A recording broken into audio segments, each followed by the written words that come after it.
All right. Oh, I should do that. There we go. How would you know what I'm doing if I didn't have that banner scrolling down there? You poor, helpless people. You have no idea what I'm doing right now. Last beer of the night. Well, last review of the night. We have from Good Robot their Bourbon Legend American Pale Ale. Sits at 5.8% alcohol by volume. Don't get excited by the word bourbon because it's spelt differently. It's Burban. There is no bourbon involved in this, my friends. No, sir. I was also disappointed by learning that, which is why this is taken off the clearance shelf and not drank super fresh. Because when this first showed up on the shelves, it's like, oh, bourbon beer. Okay, I'm going to be on that. And then I was like, oh, there's no bourbon in this. So what the fuck are we doing here? It can wait. And now we finally waited long enough. We'll do it. Let's go to the website real quick and see what this chicanery is about. This nonsense, not having bourbon in a beer, when it hints that there should be bourbon in the beer.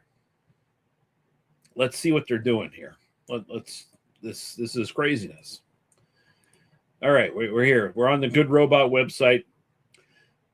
Bourbon Legend American Pale Ale is a beloved classic from the OG Good Robot tap list. The citrus-forward pale ale with hints of malt sweetness quickly became a favorite among our regulars, named after the iconic Chevy Suburban that once transported the original robots to summer music festivals, not to be confused with bourbon, as there is none in this beer. Bourbon Legend became to symbolize. Did I say symbolize? That's a word. That's a word that can be said, and I said it properly that time. Good times, friendships, and endless summers.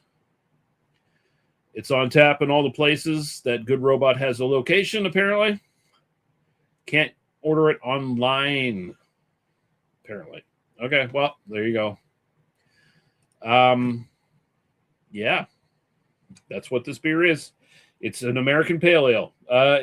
It's got a cool logo on it, like a cool picture and everything. Like it looks cool. It's got this like owl-like creature with like a baseball bat with barbed wire on it. See that? So, I don't know if that makes up for this not being like bourbon barrel aged. But then again, do I want a pale ale bourbon barrel aged? Probably not. It says Bourbon Legend Citrus APA, 5.8%. Water, malted barley, hops, yeast.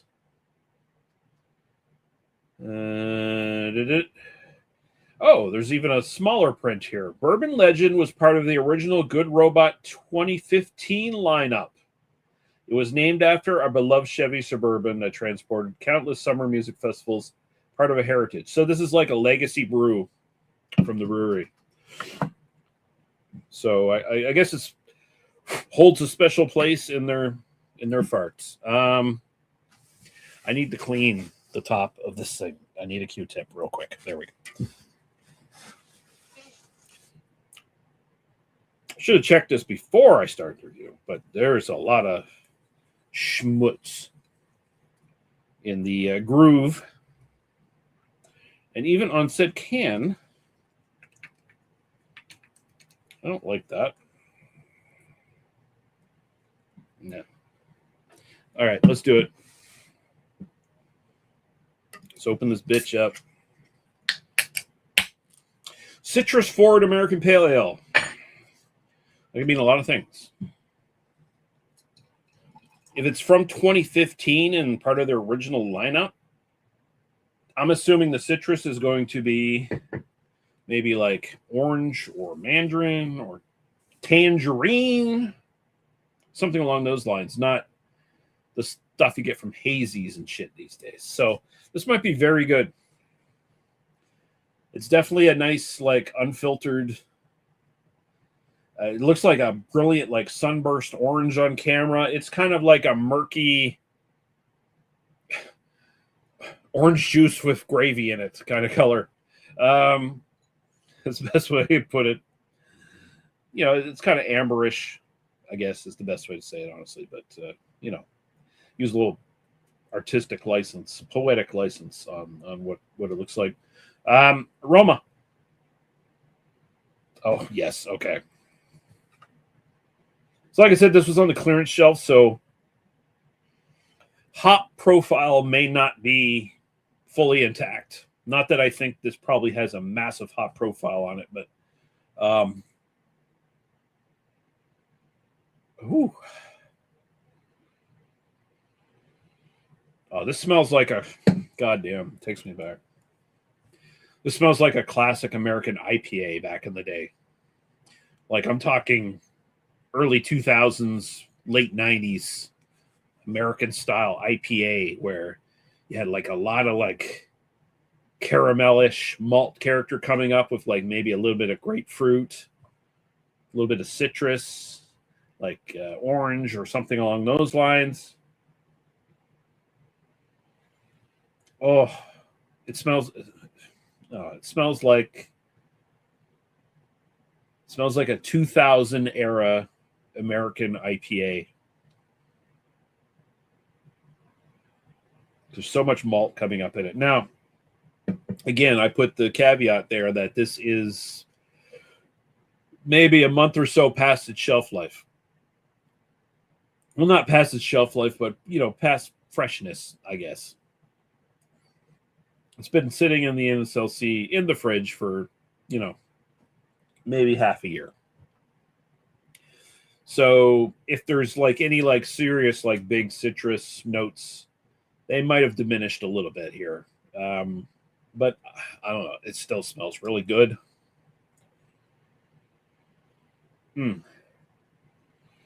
Orange and caramel. It takes me back. It did time travel. Right in an aroma. Sometimes it can happen. Go back in time for a brief few seconds. Cheers.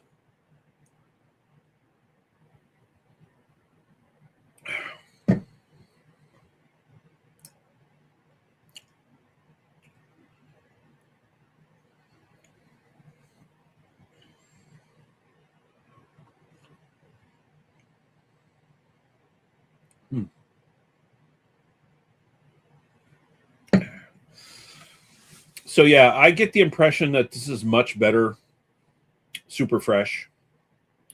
You know, duh. But I do get like the lingering hints of the citric hop character that was present in this. It's gone from like what's probably, I'm guessing, like some pretty decent like orange tangerine kind of notes to orange peel rind, and you know, comes out in the bitterness kind of thing. But the malt is super there. It's super taken over, almost toffee-ish kind of caramel malt character in this.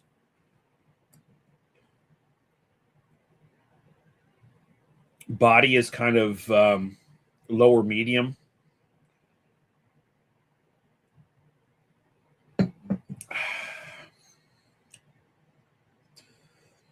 I kind of wish I had taken this off the shelf and tried it when I first saw it. The whole there's no bourbon involved in it thing kind of jaded me to like giving it a try when it was fresh. I imagine fresh this is even better. But this is, as it sits, it's pretty damn good. Just sitting old. Like I said, the malt has totally pretty much taken over. A lot of the citrus that's present is just orange rind citrus that is, you know, the pith of the orange. The whiteness under the orange peel, you know, orange peel, orange pith, orange rind, whatever you want to call it. That bitterness is still there, and then it comes out in the actual finish. But yeah, the malt is totally taken over on this though. Like it's got this full caramel toffee-ish malt character. Again, it still takes me back.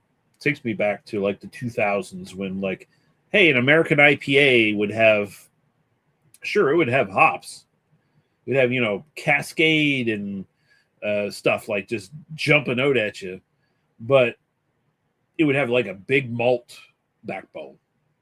And the big malt backbone is here, and now it's like up front, like it's sticking out. And it's still really good. It's still really good sitting here aged, sitting on the clearance shelf for me to pick up today. As an American pale ale, yeah, it works. Even in this condition where, it's a few months past its prime, it still works. I'm going to throw an 8 at it for that. I definitely, the next time this sort of shows up fresh on the NSLC shelves, or maybe, I don't know, I haven't checked to see if Good Robot does like province-wide orders yet. Perhaps they do. If they do, I might have to do an order. But oh no, they say they don't sell it online. That sucks. I'd have to go to one of the locations in the city to find it, I guess. We'll see. I'm sure they'll do another run of it. I think perhaps they released this as a seasonal. That might have been the thing. They might have released this in cans at the NSLC as a seasonal. And that's why it's on the clearance. So maybe it'll come back. I'll keep my eye out, and I'll do a re-review of this if it comes back out on the shelves, because, yeah, it deserves to be done fresh. But as it sits, 8 for style, 8 for personal preference. I like it a lot. I'm definitely interested in seeing what the fresh can is like. See if I like it as much or even more. But yeah, double 8s for Bourbon Legend, American Pale Ale from Good Robot. Not bad. Got hiccups. Trying to stop them. Looks bad on camera. But I look bad on camera, so what do I care? Anyway, thanks for watching. I'm going to enjoy the rest of my night. Still have a couple other beers to drink that aren't review beers, but yeah, whatever. Thanks for watching. Cheers. Bye-bye.